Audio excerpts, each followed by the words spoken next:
Well, what a result that was down under in Australia. If you don't remember, I'm Will Buxton here with Laura Winter for the race recap. Indeed, the race was thrilling. The top 10 had a fantastic start, with Alpine's rookie driver making a strong push and starting in the points, alongside Ferrari and McLaren. The first part of the race was relatively calm until a Haas car spun out, leading to the season's first red flag, which made for an interesting early twist to the season. Right. That red flag was actually quite controversial for some of the teams. It mixed up the order throughout the race and allowed teams a free pit stop.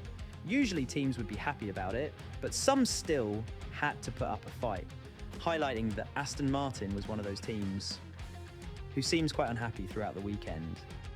That weekend was also one to watch out for weather. Most of the race was set for overcast weather, no threats of rain, which did help teams like McLaren and Red Bull to conserve tyres.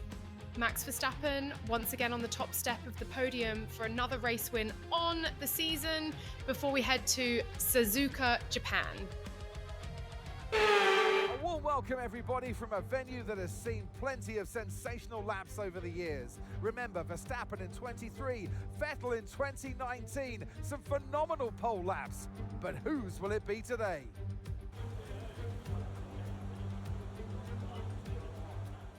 Alright, so here we are in Suzuka for the final race of our special livery for the start of the season. And you can see our first run, 132.239, no improvement off of that. But we are good enough to get into Q1, and that's P11. So it's a good start on to the weekend after a pretty rough practice session. The car felt like it was all over the place during first practice, second practice, and then third practice when we were running the quali. Sim felt pretty good. 132.2 in Q2, the final run. Good enough for P4. That's good enough to get us into Q3 once again. And then the final run of our qualifying session. Currently sitting P8 with a ongoing time. Haven't set one yet.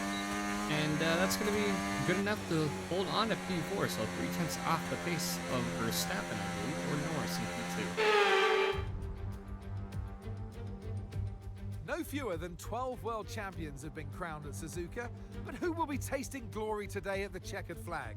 We're approaching lights out, and we can't wait for the Japanese Grand Prix. We're southwest of the city of Nagoya today at the unique figure-of-8 Suzuka circuit. 3.6 miles and 18 corners make up a lap here, with average speeds approaching 136 miles per hour.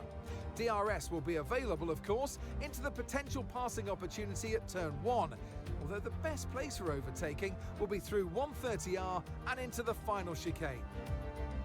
Before we begin, let's take a quick look at the grid lineup for today's race.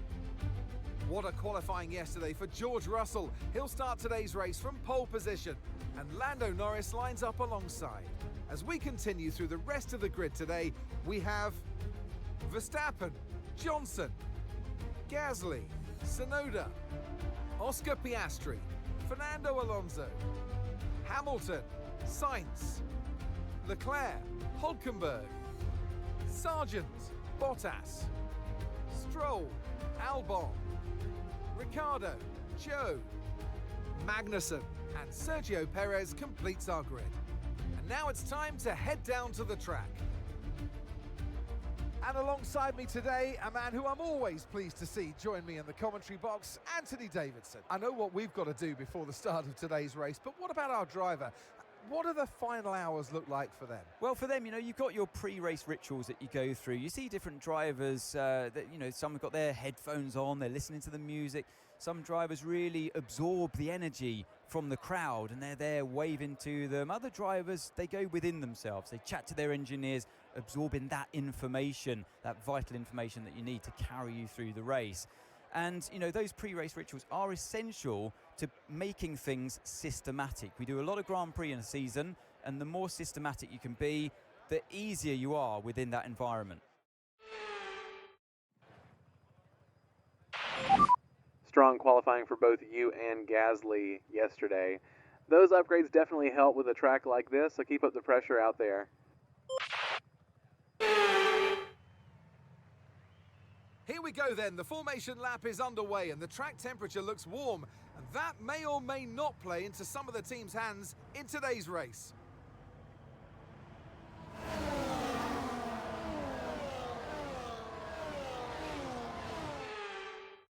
As the cars come back towards the grid to line up for the start of the race, each driver will be wanting to get the best start they possibly can, and they'll be hoping to finish today's race on the podium, failing that, within the points. All right, here are our race strategies, and not sure if we're going to come in lap 12 or lap 13, but we'll have to wait and see, as we're pulling up to our grid slot next to Max Verstappen, and then Pierre Gasly on the outside of us, coming up into turn 1. So we could see Sergio Perez in the Red Bull with a penalty alongside the Haas. And yet again, we have I'm not sure if it's a glitch or an issue, but we're off. Those 5 red lights, the first one not wanting to come off. Max to a very good start on the outside of Russell.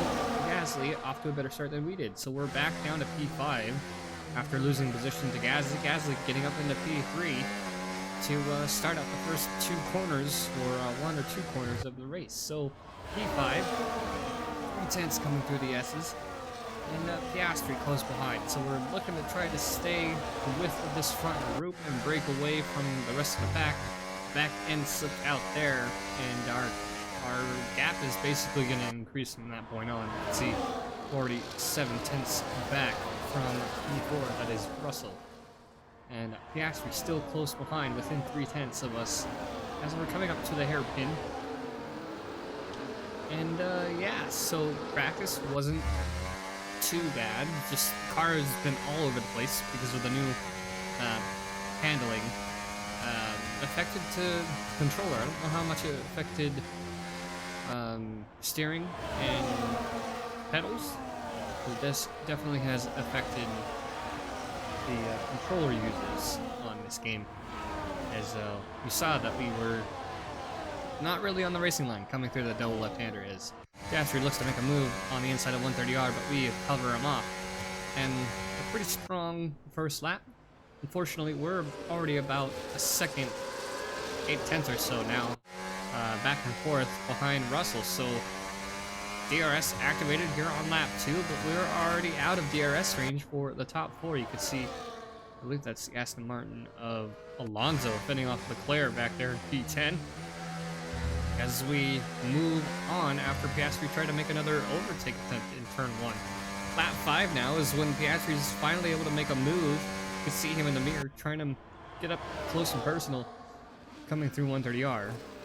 As 4.1 is the gap between Russell and Norris. Norris 3/10 back behind Verstappen, as we have a rough exit to the final corner. Piastri on the inside. We're going to be pushing him on the inside line. You could see there as we finally come up to the breaking point and give him some leeway. But we do have the outside line, so we have the advantage over to that. So we're still holding on to P5, coming into lap 6. And everybody pretty much losing a little bit of tire wear coming to the S's. The times for Sector 1 are slowing down, as 1.6 is the gap. Now 1.7 to Gasly, who has been passed by Russell, I believe. As Piastri is looking to try to make another move. Not quite there yet, as Sainz Leclerc P8, P9 now, ahead of Alonso. Hamilton behind Piastri. And you can see where the group are starting to be put together. So myself, Piastri, Hamilton, Sainz, and then Leclerc is so far back. Tsunoda's trying to close in on Alonso, and the rest of the drivers, P13 and on, are all part of the group. Lap 7 now. Piastri looking to make another attempt to overtake down the main straight. A back end comes out a lot more than we wanted, and that gives Piastri the perfect opportunity to move up the inside, have DRS, and make that overtake on us. But Lewis Hamilton in the Mercedes on the far inside, being able to capitalize on that little bit of contact coming through the corner. We weren't going to give up without a fight. No warning for contact. Hamilton does have a little bit of end plate damage, but not enough to come in on the end of this lap. But lap 12 now. Hamilton still holding on behind us. Gasly ahead. Finally able to catch up. Piastri is ahead of Gasly up in P4 now. And we make a move, a little bit of a nudge for Gasly as we move on. We're not coming in this lap, but turns out it's going to be Gasly and Hamilton coming in. As you can see them filing in. We came in contact with both of them throughout the first half of this race, and they're looking at a possible undercut to see where they come out. Moving towards the end of lap 13, we have Sainz and Leclerc close behind as we come up to the final few corners. You see Norris moving up ahead into P1 against Verstappen, and back and forth. Piastri, I believe, stayed out, and that is Verstappen and Norris ahead of us in the pits. It's going to be Leclerc and Alonso behind as Sainz stays out. And you can see all the other drivers who stay out for a later pit stop. So this pit lane, I didn't really like it. Very uneven. You can see it. I'm not sure if that was a game texture issue or not. But we're going to be coming out of the pits. It's going to be Hamilton and Gasly coming down the main straight. Gasly coming quite fast across the apex. And we had to stay within the white line in order to not come in contact with them, as they did perform an undercut, as we have a little bit of trouble heating these tires up coming out into the S's. Trying to close the gap on Gasly as we're rounding up the end of lap 14 here for the third set of pit stops at this point. Hulkenberg earlier had a DNF, engine failure, through, I believe it was sector 3 or sector 1, I'm not quite sure, I don't remember. As we come through, Leclerc coming out ahead of Sainz after the other Ferrari pits. And the two Aston Martins, Alonso and Stroll, back in 12th and 13th. Russell, Hamilton, P5 and P7. Myself and Gasly, P8, P9. Lap 15 now. We're looking to make another overtake on our teammate Pierre Gasly. Verstappen still ahead of Norris by 3 seconds or so. So under Ricardo, both V-carbs have yet to pit. And I believe one of them is pitting this lap. I'm not quite sure. That is Sonoda coming in. Ricardo still staying out, yet to pit, as we're behind 2 Mercedes and have 2 Ferraris. You can see Red Bull, McLaren, RB, Mercedes, McLaren, Mercedes, Alpine of myself, Alpine and Gasly, Leclerc and Sainz. So 4 or 5 teams fighting for the top 10. So very strong fight within the top 10 right now, as another set of pit stops, as we see Ricardo at the front of the group coming into the pits, and he's going to be the final person to come into the pits for today's race. He's going to be dropping back there outside of the points, as we are trying to work our way towards Hamilton to get up into P5 and then Piastri alongside. We still have Gasly tailing behind along with both Ferraris. These S's are definitely playing us some trouble, as you saw that curb, as we go to the F1 commentators for today's race. It has been quite the race weekend here in Sazuka, Japan, as we just had a late pit stop from VCarb's Daniel Ricciardo, and still so much race left to go. Credit must be given to the drivers. They were mentally ready to tackle this race earlier in the season. However, I didn't anticipate so many of them being physically prepared based on what we've observed this weekend. Red Bull's dominance is evident with Verstappen leading Norris by 3 seconds, followed by a 15.5-second gap to Russell in 3rd place.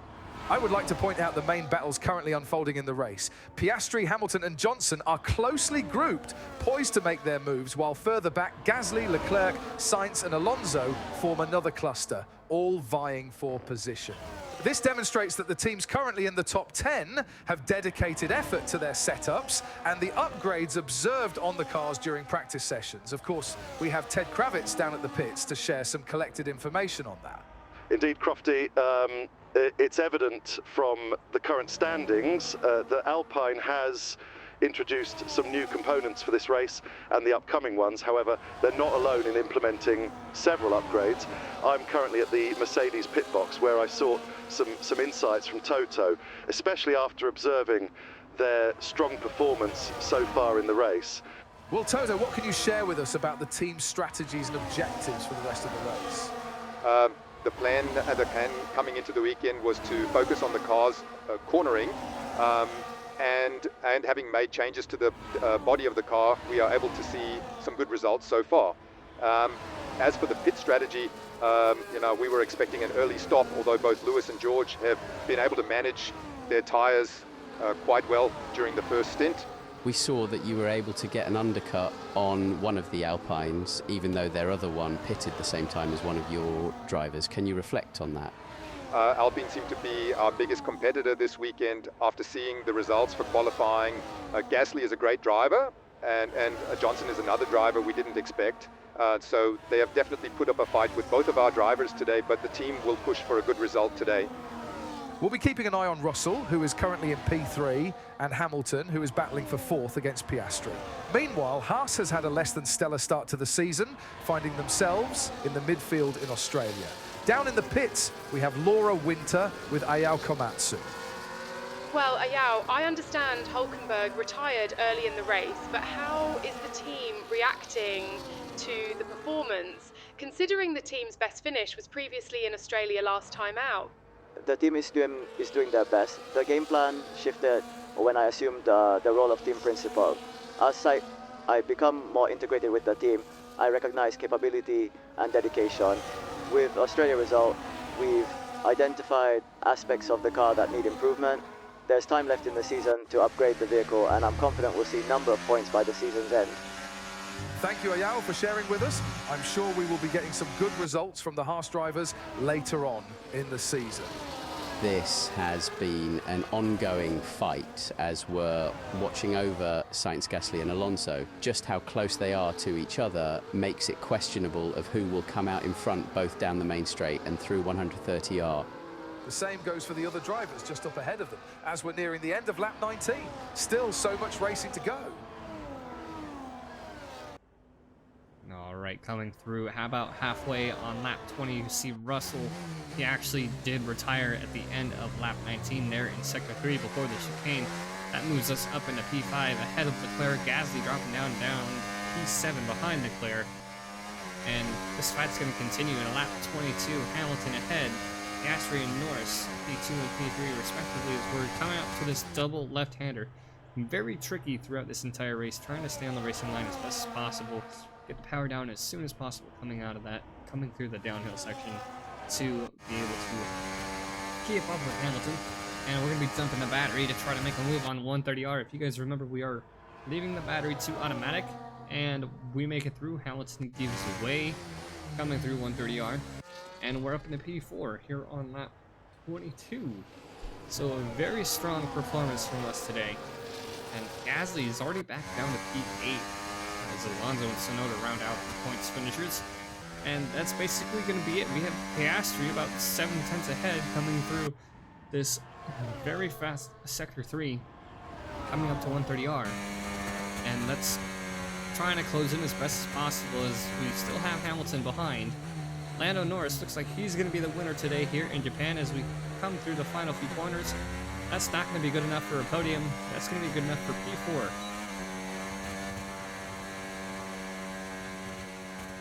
And that's the end of the race. We'll see you in Parc Fermé.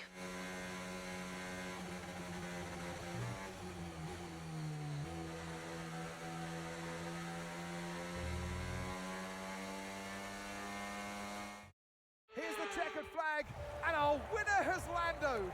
It's Lando Norris for victory.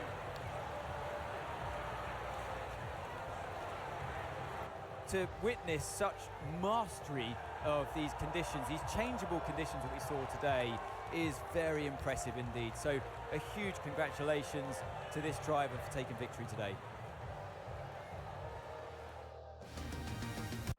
As the winners make their way up to the podium, one can only imagine the celebrations that will take place at McLaren tonight. Congratulations to everyone on the team, securing the win and proving that they're a force to be reckoned with out on the track.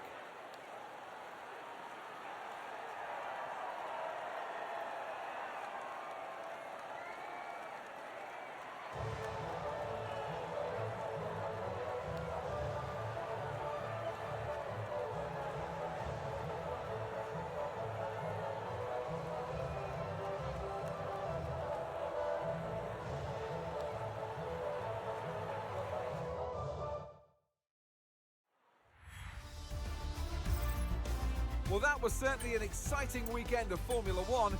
Be sure to join us for more exciting Formula One action